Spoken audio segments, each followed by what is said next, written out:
i-share ko sa inyo kung paano magluto ng chicharon baboy. Ito yung mga balat. So, nagpakulo na ako ng tubig. Ayan. Tubig na. Ayan.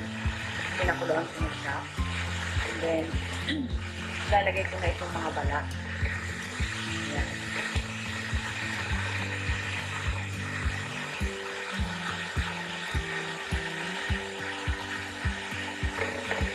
Yan yung way ng aking pagluto. Kasi may kanya-kanya kasi tayo ng paraan ng pagluto ng chicharon. So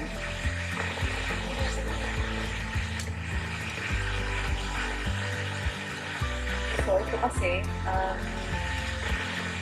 pagka kasi walang aral, ito yung paraan ng pagluluto. Kasi dito sa UK, so ayan, pagka mag-winter na siya, siyempre wala ng araw. So, malamig. Hindi ka na bilad ng balat. So, kaya ito yung isang way na ituturo ko sa inyo kung paano pagluto ng chicharon kahit na wala siyang araw. Ayan.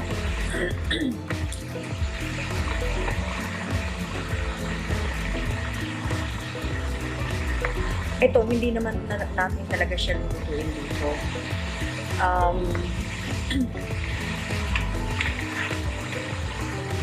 Parang ano lang natin dito, half cook lang. Ayan guys, inahon ko na yung balat. So, basta nawala rin medyo pamumula nung balat at medyo nag-light brown na siya, okay na siya. Ngayon, ang gagawin naman natin ay aanuhin natin, i-slicein natin ng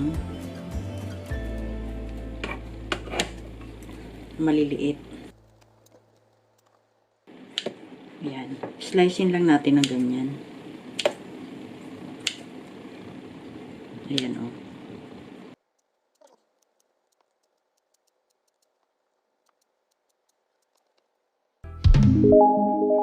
Ayan guys, tapos na yung paghihiwa ng balat. Ngayon, hiwain nyo siya yung paraan na na mas madali. Pwede naman nyo siyang hiwain ng by knife. So yung patong-patong siya para madaling hiwain. So ngayon ilalagay na natin siya sa oven. Ayan. Ilagay lang niya natin sa mahina. Kailangan hindi siya masusunog. Ang gagawin natin dyan, papupulahin natin siya at hanggang sa tumigas. So pag tumigas na siya, ilalagay naman natin siya sa kaldero. Tapos hahaluin pa rin natin siya doon hanggang sa magmantika. So ayan, huwag nating ito, iniligay ko lang sa pinakang talaga, mahina.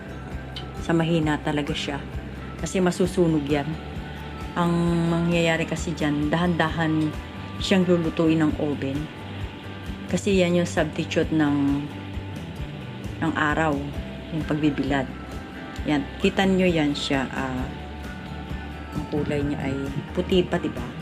Pag yan ay inano natin, pag pwede na siya, yung mapula na siya. Tapos ayun, hahalu-haluin nga natin paminsan-minsan. Medyo matagal nga lang talaga itong pero talagang tiyagaan lang. So ayan. Iwanan na natin siya. wala akong ibinigay na specific na ano na oras. So, ang ano lang natin, pag siya mamula na siya. Ayan guys, inahon ko na siya galing sa ano sa oven. So ayan, tingnan niyo yung ano, ganyan siya kapula kapag ka inahon sa oven, tsaka ano na siya, matigas na. So ngayon,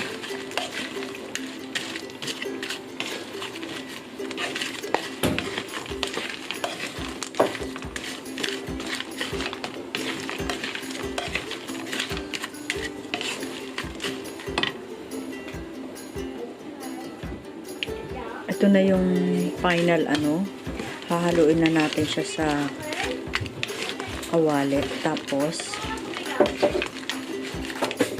piprito natin siya dito. Yan na yung pinakang final.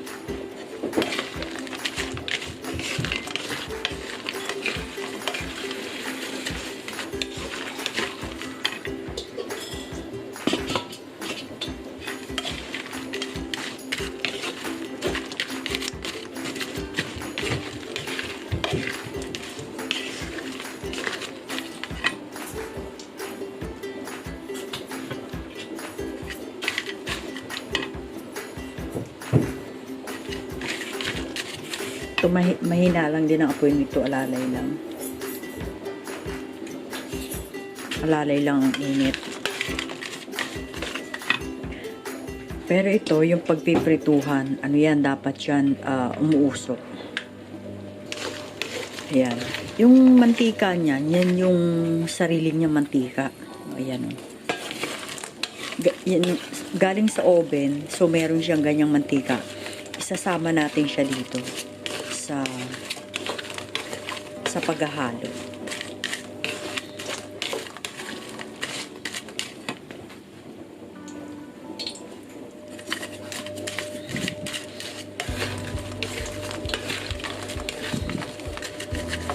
Medyo nag-aano na nga nagbabubbles na So dapat ganyan siya na ipiprito natin doon.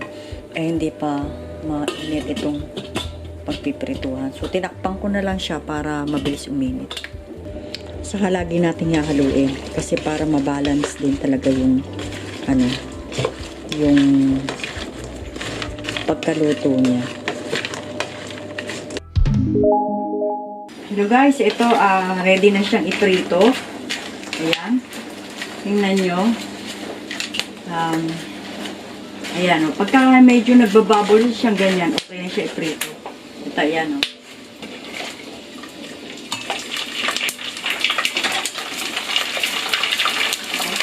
Ayan, napakaganda ng pag-alsa niya o. Kaya kulang kasi napakadelikado talaga nito o.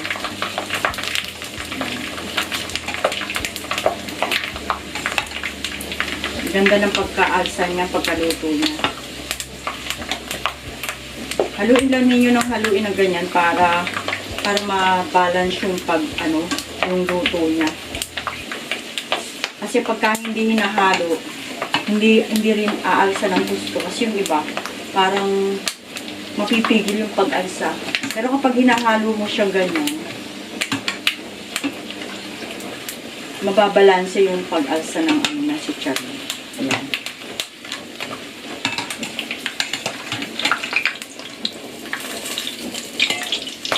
Parang hindi pa. Kasi marami pang hindi umalsa. Kunti nga lang inilagay ko. Kasi hindi kasha. So, ayan. Ngayon, nasa sa inyo, kung gusto nyo medyo mapula pa, mas mapula dito. Nasa sa inyo.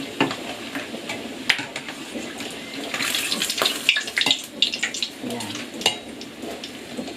See, napakaganda ng kahit hindi siya ibilad sa araw, talagang pag in-oven siya, aalsa at aalsa siya. Kahit wala siyang araw. So, yan.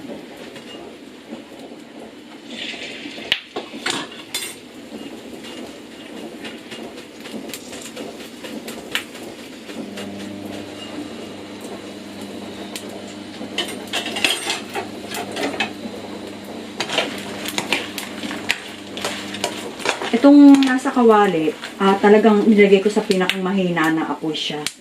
Kasi, mas maganda kasi habang ipiniprito siya, ay nakasalang pa rin siya dito sa kawali.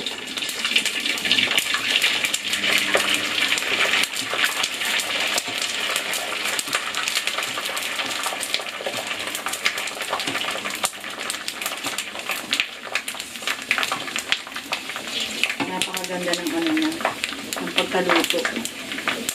Meron pala akong isang naiwan. Susunod. Ayan.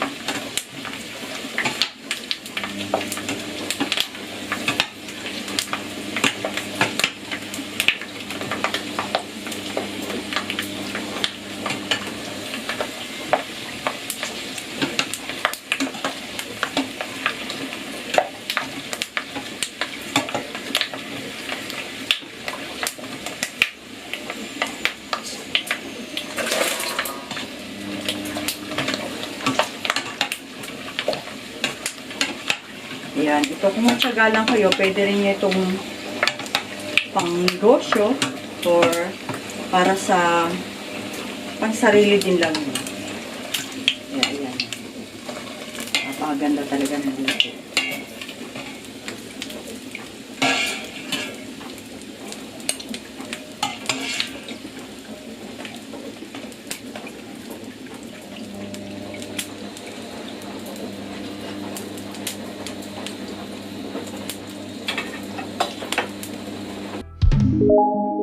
Ayan guys, ito luto na yung ating yung ating chicharon. Ayan. Ngayon lalagyan natin titimplahan natin siya ng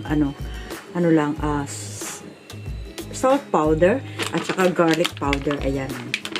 So, ayan, ngayon nasa inyo na, bahala na kayo kung gaano karami ang ilalagay nyong asin. Kasi sinasa sa inyo yan. Or kaya, pwede rin cheese powder at saka or kung gusto nyo ng spicy, pamintang draw, yung powder. Ayan, napakasarap nito, napakalutong. Yan lang.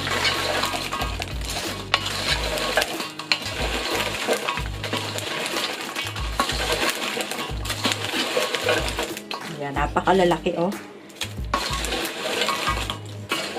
Talagang yummy. Ayan, dyan na po nagtatapos ang ating paggawa ng chicharon.